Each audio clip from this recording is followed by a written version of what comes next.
Good morning student. Rotational spectroscopy video series में आज हम बात करेंगे रोटेशन ऑफ मॉलिक्यूल के बारे में। देखिए, प्रीवियस वीडियो में हमने देखा था कि एक मॉलिक्यूल जब रोटेशन मोशन करता है तो उसके रोटेशन एनर्जी में चेंज कैसे होता है, और अपन ने इसको HCl के एग्जाम्पल के द्वारा समझा था। मैं एक बार लिखती हूँ। देखिए, हमने कहा था कि मान लीजिए कोई अपना HCl मॉलिक्यूल है और ये मॉलिक्यूल रोटेशन कर रहा है। जब ये रोटेशन करता है तो इसका इलेक्ट्रिक फील्ड भी रोटेशन करता है। तो मान लीजिए अगर मैं उसकी फ्रीक्वेंसी म्यू लेती हूँ और अब जब इस मॉलिक्यूल पे कोई इलेक्ट्रोमैग्नेटिक रेडिएशंस डालती हूँ तो इलेक्ट्रोमैग्नेटिक रेडिएशंस के इलेक्ट्रिक फील्ड की फ्रीक्वेंसी उसको मैं लिख देती हूँ म्यू डैश। और अपन ने बात की थी कि जब ये रोटेटिंग मॉलिक्यूल के इलेक्ट्रिक फील्ड की फ्रीक्वेंसी म्यू इलेक्ट्रोमैग्नेटिक रेडिएशंस के इलेक्ट्रिक फील्ड की फ्रीक्वेंसी म्यू डैश के इक्वल हो जाएगी, तब इन इलेक्ट्रोमैग्नेटिक वेव्स का अब्जॉर्प्शन हो जाएगा और मॉलिक्यूल हायर रोटेशनल लेवल में चला जाएगा। ये अपन ने बात की। फिर अपन ने देखा कि किस प्रकार से एक HCl मॉलिक्यूल रोटेशन करता है। रोटेशन के ड्यूरेशन, उसके एटम्स के बीच की दूरी और डाइपोल मोमेंट सेम रहता है। रोटेशन के दौरान उनके बीच की दूरी HCl, उनके एटम्स के बीच की दूरी और उनपे जो चार्ज होता है वो सेम रहता है। बावजूद इसके ये मॉलिक्यूल रोटेशनल स्पेक्ट्रोस्कोपी देता है, या बोलूं माइक्रोवेव एक्टिव होता है। क्योंकि अपन ने देखा था और शर्त अपन ने रखी थी कि रोटेशन के दौरान डाइपोल मोमेंट में चेंज होना चाहिए, और चूंकि डाइपोल मोमेंट एक वेक्टर क्वांटिटी है तो इसकी परिमाण या बोलूं मैग्नीट्यूड के साथ साथ अगर डायरेक्शन में भी चेंज होगा तो मॉलिक्यूल के डाइपोल मोमेंट में चेंज होगा। और HCl मॉलिक्यूल जब रोटेशन करता है तो चूंकि इसका मैग्नीट्यूड सेम रहता है लेकिन इसकी डायरेक्शन में चेंज होता है। डायरेक्शन में चेंज होने की वजह से मॉलिक्यूल में परमानेंट डाइपोल मोमेंट होता है और मॉलिक्यूल रोटेशनल स्पेक्ट्रोस्कोपी देता है। चलो, एक बात अपन ने और भी की थी कि HCl है वो लीनियर मॉलिक्यूल है। मान लीजिए कोई मॉलिक्यूल 3 डायमेंशनल है, लीनियर नहीं है, तो भी उस मॉलिक्यूल में रोटेशन होगा। अब जब रोटेशन होगा तो वो रोटेशन के आधार पे मॉलिक्यूल्स को, अपन को पता है अगर मॉलिक्यूल 3 डायमेंशनल है तो उसमें कई प्रकार के रोटेशन होंगे, और उसी रोटेशन के आधार पे अपने जो मॉलिक्यूल्स हैं उनको मेनली 4 कैटेगरी में डिवाइड किया जाता है। मेनली मॉलिक्यूल्स को 4 कैटेगरी में डिवाइड किया जाता है। अब देखिए, ये अपन ये पढ़ने से पहले कि मॉलिक्यूल रोटेशन के आधार पे मॉलिक्यूल कितने प्रकार के होते हैं, उससे पहले अपन कुछ चीजें समझते हैं। देखिए, सबसे पहले मैं बात करती हूँ लीनियर मोमेंटम की, कि अगर मान लीजिए कहीं पे लीनियर मोशन हो रही है तो लीनियर मोशन जब होती है तो लीनियर मोमेंटम होता है उसका, और उसको अपन लिखते हैं P बराबर m.v, जहाँ पे m स्टैंड करता है, बोलो किसके लिए, मास के लिए, एंड v स्टैंड करता है वेलोसिटी। और कौन सी वेलोसिटी होती है, ये लीनियर वेलोसिटी। ठीक है, पर जब एक मॉलिक्यूल रोटेशन करता है तो उसका भी कुछ ना कुछ मोमेंटम होगा, और उस मोमेंटम को अपन बोलते हैं एंगुलर मोमेंटम। यदि मॉलिक्यूल में लीनियर मोशन होगा तो लीनियर मोमेंटम होगा। अगर मान लीजिए उसमें रोटेशन हो रहा है तो वहां पे अपन बोलेंगे क्या है, उसमें लीनियर मोमेंटम। और ये जो लीनियर मोमेंटम है इसका फॉर्मूला होता है I.ω, और यहाँ पे I स्टैंड करता है मोमेंट ऑफ इनर्शिया, और यहाँ पे जैसे अपन ने कहा था V स्टैंड कर रहा था किसके लिए, लीनियर वेलोसिटी के लिए, ऐसे ही W या बोलूं ओमेगा किसके लिए स्टैंड करता है, एंगुलर वेलोसिटी। तो ये V जो है ये अपनी लीनियर वेलोसिटी है, और ये ओमेगा बोलो अपनी क्या है, एंगुलर वेलोसिटी। अब अपन देखते हैं कि जब लीनियर मोमेंटम है तो m मास के स्टैंड करता है, तो इसी प्रकार जब ये एंगुलर मोमेंटम है तो यहाँ पे ये I मोमेंट ऑफ इनर्शिया भी क्या मास से रिलेटेड नहीं होगा क्या? कहीं ना कहीं होगा, क्योंकि यहाँ पे अपन लीनियर मोमेंटम ले रहे हैं, यहाँ पे अपन क्या ले रहे हैं? Angular momentum. अब मैं देखो इसको इस तरीके से समझा सकती हूँ। मान लीजिए ये मेरे पास में कोई मॉलिक्यूल है। अब मैं लीनियर मोमेंट ऑफ इनर्शिया को परिभाषित करती हूँ कि मान लीजिए मेरे पास में ये कोई मॉलिक्यूल है, एक लीनियर मॉलिक्यूल। अब मान लीजिए लीनियर मॉलिक्यूल है और इसको मुझे रोटेशनल मोशन देना है, ठीक है? इसको मुझे रोटेशनल मोशन देना है, या बोलूँ इसका मुझे रोटेशनल मोशन स्टार्ट करना है। तो मैं ऐसे बोल सकती हूँ कि अगर कोई बॉडी जिस पर कोई फोर्स लगता है जिसके कारण वो रोटेट करे, तो वो बॉडी उस फोर्स को क्या करती है? प्रतिरोध करती है, उसका रेजिस्ट करती है। उसी फोर्स को अपन क्या बोलते हैं? Moment of inertia. अभी ये बॉडी है, अभी अगर इसको मुझे रोटेशन में मोशन देना है तो इस पे मैं कुछ ना कुछ फोर्स लगाऊंगी, और कुछ फोर्स लगाएंगे तो ये बॉडी इस लगने वाले फोर्स का क्या करती है? विरोध करती है। तो उसी को अपन बोलते हैं मोमेंट ऑफ इनर्शिया, कि कितना रेजिस्टेंस एक बॉडी देती है उस लगाए गए फोर्स को, जिसकी वजह से वो रोटेशन ना कर सके। दोबारा सुने, मैंने कहा मान लीजिए कोई मॉलिक्यूल है, इसको मुझे रोटेशन करवाना है। अब रोटेशन जब मुझे करवाना है तो मुझे एक्सटर्नल फोर्स लगवाना पड़ेगा, तो ये बॉडी इस लगाए गए फोर्स को रेजिस्ट करेगी, प्रतिरोध करेगी, विरोध करेगी। तो मैं बोल सकती हूँ कि कितना रेजिस्टेंस एक बॉडी देती है कि लगाए गए फोर्स की वजह से वो रोटेशन ना कर सके, यही क्या कहलाता है? Moment of inertia. और ये मोमेंट ऑफ इनर्शिया का फॉर्मूला होता है I बराबर, अगर मान लीजिए केवल एक ही मॉलिक्यूल है, m1 मास है इसका, एक ही एटम है, और ये सेंटर ऑफ ग्रेविटी जहां से इसकी डिस्टेंस कितनी है? r, तो जो मोमेंट ऑफ इनर्शिया होगा वो होगा mr²। पर मान लीजिए कहीं पे मेरे दो एटम हैं और मैं बोलती हूँ एक का मास है m1, एक का मास है m2। अब इन दोनों के बीच में कोई ना कोई एक्सिस तो होगी जिसके रेस्पेक्ट में ये रोटेशन करेंगे। तो उस पॉइंट को, या बोलूँ उस जगह को, अपन बोलते हैं सेंटर ऑफ ग्रेविटी। अब मान लीजिए सेंटर ऑफ ग्रेविटी से इस एटम के लिए डिस्टेंस है r2, इस एटम के लिए डिस्टेंस है r1, तो I बराबर बोलो क्या होगा? m1 r1 का स्क्वायर प्लस m2 r2 का स्क्वायर। बाकी अपन बात करेंगे डिटेल से आगे वाले वीडियो में मोमेंट ऑफ इनर्शिया। तो ध्यान में रखेंगे, कोई मान लीजिए बॉडी है, उस बॉडी को मुझे रोटेशन देना है। रोटेशन के लिए जो मैं एक्सटर्नल फोर्स लगाऊंगी, ये बॉडी उस लगाए गए एक्सटर्नल फोर्स को रेजिस्ट करेगी। अर्थात किसी भी कितना रेजिस्टेंस एक बॉडी देगी उस फोर्स को जो कि मोमेंट ऑफ जो कि रोटेशन ना कर सके, यही क्या कहलाता है? Moment of inertia.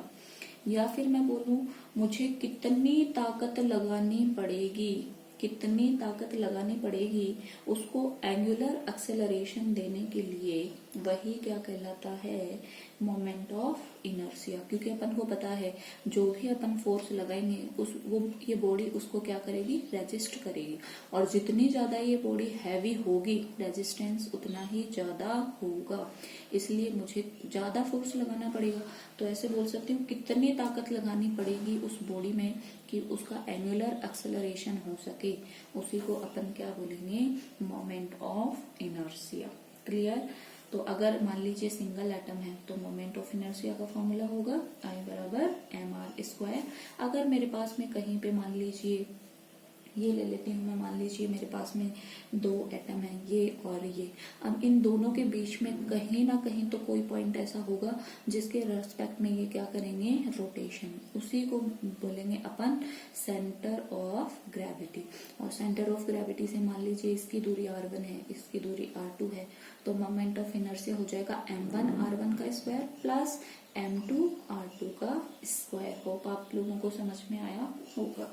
अब देखिए, अब मैं बात कर रही थी कि मॉलिक्यूल में जो रोटेशन होता है, मॉलिक्यूल में जब रोटेशन होता है तो उसके आधार पे मैंने 4 कैटेगरीज लिखी हुई हैं। एक है अपना लीनियर मॉलिक्यूल, एक है अपना सिमेट्रिक टॉप मॉलिक्यूल, एक है स्फेरिकल टॉप मॉलिक्यूल्स और एक होते हैं एसिमेट्रिक टॉप मॉलिक्यूल्स। अब सबके बारे में बारी बारी से अध्ययन करते हैं। देखिए, सबसे पहले मैं ले लेती हूँ HCl। ये देखिए, मैंने HCl लिया है। आप लोग इमेजिन करेंगे इसको HCl। अब देखिए, मान लीजिए मेरे पास ये एक लीनियर मॉलिक्यूल है। अब इस लीनियर मॉलिक्यूल को देखो अपन 3 तरीके से घुमा सकते हैं। एक तरीका है मैं इसको यहां से घुमाऊं, क्लियर। एक तरीका है देखो मैं इसको ऐसे रोटेट करवा दूं, क्लियर। और एक तरीका मेरे पास में है कि मैं इसको ऐसे रोटेट करवा दूं। 3 तरीके से रोटेशन करवा सकते हैं। या तो रोटेशन करवा सकते हैं ऐसे, या रोटेशन करवा सकते हैं ऐसे, या रोटेशन करवा सकते हैं ऐसे, क्लियर। अब देखिए, ये HCl अगर मेरे पास कोई मॉलिक्यूल है, अपन को 3 तरीके से घुमाना है। और ये बात आप लोग ध्यान रखेंगे कि जब मॉलिक्यूल रोटेट करेगा तो वो सेंटर ऑफ ग्रेविटी के थ्रू रोटेशन करेगा। अब मान लीजिए ये मेरा H है, ये मेरा कौन है Cl, क्योंकि Cl का मास ज्यादा होता है तो मैंने Cl इधर दिखा रखा है। H हल्का होता है इसलिए मान लीजिए ये वाला मेरा कौन है हाइड्रोजन। अब देखो, इसको मैं 3 डायमेंशनल मोशन कैसे करवा सकती हूँ। मान लीजिए इसमें अब देखिए कहीं ना कहीं सेंटर ऑफ ग्रेविटी होगा और वो सेंटर ऑफ ग्रेविटी इन दोनों के कहीं बीच में होगा। अब मान लीजिए क्लोरीन मेरा थोड़ा हैवी है, हाइड्रोजन हल्का है, तो मान लीजिए सेंटर ऑफ ग्रेविटी थोड़ा मेरा यहाँ होगा। जहां मास अधिक होगा सेंटर ऑफ ग्रेविटी उधर ही होगा। तो इस एक्सिस पे कहीं ना कहीं सेंटर ऑफ ग्रेविटी है। मान लीजिए आप ये वाला सेंटर ऑफ ग्रेविटी है, ठीक है। तो एक तो मैं इसको रोटेट करूंगी इस एक्सिस के रेस्पेक्ट में, और ये वाली जो मेरी एक्सिस होगी इसको फिर जहां से अपन इसको रोटेट कर रहे हैं या जहां पे सेंटर ऑफ ग्रेविटी, ये वाली मेरी होगी प्रिंसिपल एक्सिस, क्लियर। एक मैं बोलो इसको इस एक्सिस के रेस्पेक्ट रोटेट करवा सकती हूँ, क्लियर। और इसको मैं मान लेती हूँ ये है IC, ये मेरी कौन सी है IA, और एक इसको मैं जेड एक्सिस के रेस्पेक्ट में रोटेशन करवाऊंगी तो देखना ये मेरी कौन सी वाली हो जाएगी IB, क्लियर। ध्यान रखेंगे, इस एक्सिस में रोटेशन करवाना है, इस एक्सिस में रोटेशन करवाना है और ये वाली एक्सिस में रोटेशन करवाना है। अब चलिए सबसे पहले अपन बात कर लेते हैं इस वाली एक्सिस में रोटेशन की। अब देखिए, जब आप यहाँ से इस मॉलिक्यूल को रोटेट करेंगे तो आप मुझे बताएं क्या हाइड्रोजन और क्लोरीन की रेस्पेक्टिव पोजीशंस चेंज हो रही हैं क्या? नहीं। इसका मतलब जब आप इस एक्सिस पे इसको रोटेट करोगे तो आपको ताकत बहुत ही क्या लगानी पड़ेगी, कम। और जब ताकत कम लगानी पड़ेगी तो मैं बोल सकती हूँ मोमेंट ऑफ इनर्शिया ऑलमोस्ट क्या मान सकती हूँ यहाँ पे, नेग्लिजिबल। और नेग्लिजिबल है इसलिए मैंने लिखा है IA बराबर, बोलो क्या लिखा है मैंने, 0। ये principal axis, centre of gravity, इसके रेस्पेक्ट में अपन इसको घुमा रहे हैं तो यहाँ पे IA का मान बोलो कितना हो गया, 0। अब देखिए इसको मैं कैसे और रोटेट कर सकती हूँ। अब मैं इसको इस वाले एक्सिस के थ्रू रोटेट करती हूँ। जब इस वाले एक्सिस के थ्रू रोटेट करूंगी तो देखना जरा क्या क्लोरीन और हाइड्रोजन की रेस्पेक्टिव पोजीशन चेंज हो रही है क्या? यस। तो यहाँ बोलो मुझे IA की बजाय ज्यादा ताकत देनी पड़ेगी या नहीं देनी पड़ेगी? देनी पड़ेगी। तो यहाँ पे IB का मान या बोलो IC का मान 0 नहीं होगा। ये वाला रोटेशन दिखाया है मैंने कि HCl मॉलिक्यूल है, इस पे ये वाले एक्सिस के रेस्पेक्ट में जब आप रोटेट करोगे तो देखना इनकी रेस्पेक्टिव पोजीशंस चेंज होंगी क्या? तो यहाँ पे फोर्स ज्यादा लगाना पड़ेगा। ऐसे ही मान लीजिए मैं ये वाला रोटेशन करवाती हूँ तो भी देखिए मॉलिक्यूल को रेस्पेक्टिव पोजीशंस चेंज होंगी क्या? होंगी। तो ये IB और IC दोनों ही जगह मॉलिक्यूल की रेस्पेक्टिव पोजीशन चेंज होंगी। इसका मतलब अपन को ज्यादा फोर्स लगाना पड़ेगा। तो मैं बोल सकती हूँ कि IA बराबर तो क्या होगा, 0, और IB और IC क्या होंगे, एक दूसरे के इक्वल। तो ऐसे मॉलिक्यूल्स को अपन क्या बोलते हैं, लीनियर मॉलिक्यूल। ध्यान में रखेंगे आप लोग, ऐसे मॉलिक्यूल्स को अपन बोलते हैं लीनियर मॉलिक्यूल। क्लियर। आगे देखे बात करते हैं सिमेट्रिक टॉप मॉलिक्यूल्स की। और सिमेट्रिक टॉप मॉलिक्यूल्स में मैंने एग्जांपल ले रखा है CH3F मैथिल फ्लोराइड का। देखें, अब आप लोग इसको थोड़ा सा इमेजिन करना। मैथिल फ्लोराइड मैंने कुछ इस तरीके से दिखा रखा है आप लोगों को। उनको पता है टेट्राहेड्रल शेप होती है। और ये जो तीन मैंने रेड कलर में लिए हैं, almost red colour, red, orange and brown, इनको आपको मानना है हाइड्रोजन। सेम से कलर आप इमेजिन कर लेना। तो ये मेरे तीन है हाइड्रोजन, और ये जो डिफरेंट कलर में मैंने लगा रखा है ये बोलो कौन है? फ्लोरीन। अब इस मॉलिक्यूल में देखिए यहाँ पे बीच में कौन बैठा हुआ है? कार्बन। अब देखिए ये हाइड्रोजन, ये हाइड्रोजन और ये हाइड्रोजन, ये तीनों हाइड्रोजन है। ये बोलो अपना कौन है? फ्लोरीन। यहाँ पे कौन है? कार्बन। अब अपन को पता है हाइड्रोजन हल्के होते हैं कार्बन और फ्लोरीन की तुलना में, ठीक है। इसका मतलब सेंटर ऑफ ग्रेविटी जो अपना होगा वो कार्बन और फ्लोरीन के बीच में कहीं होगा। क्लियर। क्योंकि हाइड्रोजन क्या है बोलो? हल्के हैं। तो जो अपना सेंटर ऑफ ग्रेविटी होगा वो कार्बन और फ्लोरीन के बीच में इस वाली एक्सिस पे कहीं होगा। क्लियर। तो ये वाली जो एक्सिस होती है मेरी, इस वाली एक्सिस को बोलो मैं क्या मान सकती हूँ? Principal axis. क्लियर। अब प्रिंसिपल एक्सिस अगर मेरी ये हो गई तो मैं इस मॉलिक्यूल को यहाँ से रोटेट करूंगी। और जब इसको रोटेट कर रही हूँ तो आप देख के बताएं क्या कार्बन और फ्लोरीन की रिलेटिव पोजीशन चेंज हो रही है क्या? नहीं। लेकिन ये तीन मेरे जो हाइड्रोजन हैं ये घूमेंगे। क्लियर। इनकी पोजीशन चेंज होगी, लेकिन अपन तो इसीलिए कार्बन और ये मेरा फ्लोरीन, ठीक है। अब हाइड्रोजन्स की रिलेटिव पोजीशन चेंज हो रही है तो बोलो क्या जो IA है उसका मान 0 होगा क्या? नहीं। तो ये मैंने लिख दिया कि जो अपना प्रिंसिपल एक्सिस है उसके रेस्पेक्ट में मोमेंट ऑफ इनर्शिया का मान 0 नहीं होगा। क्लियर। अब देखिए, अब मैं बात कर लेती हूँ ये वाले एक्सिस की। क्लियर। और सेंटर ऑफ ग्रेविटी अपन को पता है कार्बन और फ्लोरीन के बीच में कहीं होगा। मैं ये वाले एक्सिस की बात करती हूँ। जैसे ही आप इसको रोटेट करेंगे, देखिए आप ध्यान रखेंगे यहाँ से मैंने रोटेशन किया है तो आपको पता है फ्लोरीन नीचे जाएगा, मेरे हाइड्रोजन ऊपर आ जाएंगे और मॉलिक्यूल कुछ इस तरीके से रोटेशन करेगा। क्लियर और नॉट। इसका मतलब सबकी रिलेटिव पोजीशन क्या हो रही है? चेंज। इसका मतलब जो IB है उसका मान बोलो IA से ज्यादा होगा या नहीं होगा? होगा। क्लियर। मैंने ये वाला दिखा दिया, ये वाला दिखा दिया। और अब मैं जेड एक्सिस के थ्रू कहीं से रोटेशन कर रही हूँ तो देखना जरा यहाँ पे भी क्या मॉलिक्यूल्स की रिलेटिव पोजीशन चेंज होगी क्या? यस। और रिलेटिव पोजीशन चेंज होगी तो मैं लिख सकती हूँ, देखें कि IB बराबर IC के होगा, लेकिन नॉट इक्वल टू क्या होगा? IA। क्योंकि IA में अपन को पता है केवल और केवल हाइड्रोजन की पोजीशन चेंज हुई थी तो यहाँ पे अपन को कम ताकत लगानी पड़ेगी, लेकिन यहाँ पे या यहाँ पे सारे मॉलिक्यूल्स की रिलेटिव पोजीशन चेंज हो रही है, ताकत अपने को क्या लगानी पड़ेगी? ज्यादा। तो इसीलिए मैं लिख सकती हूँ IB बराबर IC but not equal to IA। और IA किसके इक्वल भी नहीं होगा? 0 के इक्वल। लेकिन लीनियर मॉलिक्यूल्स में अपन ने देखा था कि उस एक्सिस के थ्रू घुमाने में अपन को कोई जोर नहीं लगाना पड़ता, इसलिए अपन ने IA को क्या माना था? 0। अब देखिए दो प्रकार के मॉलिक्यूल होते हैं। यदि IB बराबर IC का मान IA से ज्यादा होता है तो ऐसे मॉलिक्यूल्स को अपन बोलते हैं प्रोलेट मॉलिक्यूल। ध्यान में रखेंगे। और यदि इस IB बराबर IC का मान IA से कम है तो उनको बोलते हैं ऑब्लेट मॉलिक्यूल। वेरी इंपॉर्टेंट कि अगर IA का मान IB और IC से ज्यादा तो ऑब्लेट मॉलिक्यूल बोलेंगे, और अगर इसका मान कम होगा तो उन मॉलिक्यूल्स को क्या बोलेंगे? प्रोलेट। और अब देखिए सिमेट्रिक टॉप मॉलिक्यूल, इसको मैं कुछ ऐसे दिखा सकती हूँ आप लोगों को। और अगर ये मैं बनाऊं तो देखिए कुछ ऐसा दिखेगा क्या कि ये ऊपर मेरे तीन कौन है? हाइड्रोजन, और नीचे मेरे कौन है? फ्लोरीन। तो इसीलिए इन मॉलिक्यूल्स को अपन बोलते हैं सिमेट्रिक टॉप मॉलिक्यूल्स। क्लियर।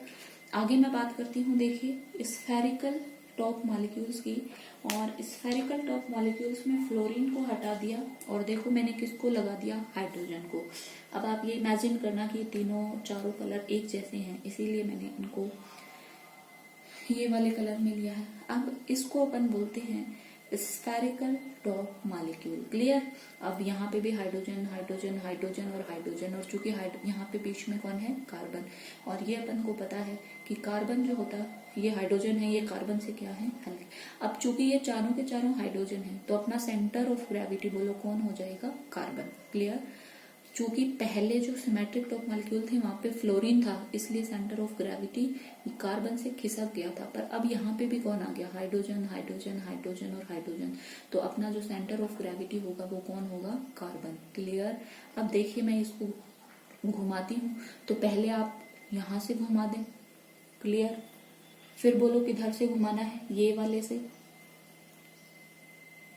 ठीक है। और अब मैं यहां से घुमा दिया,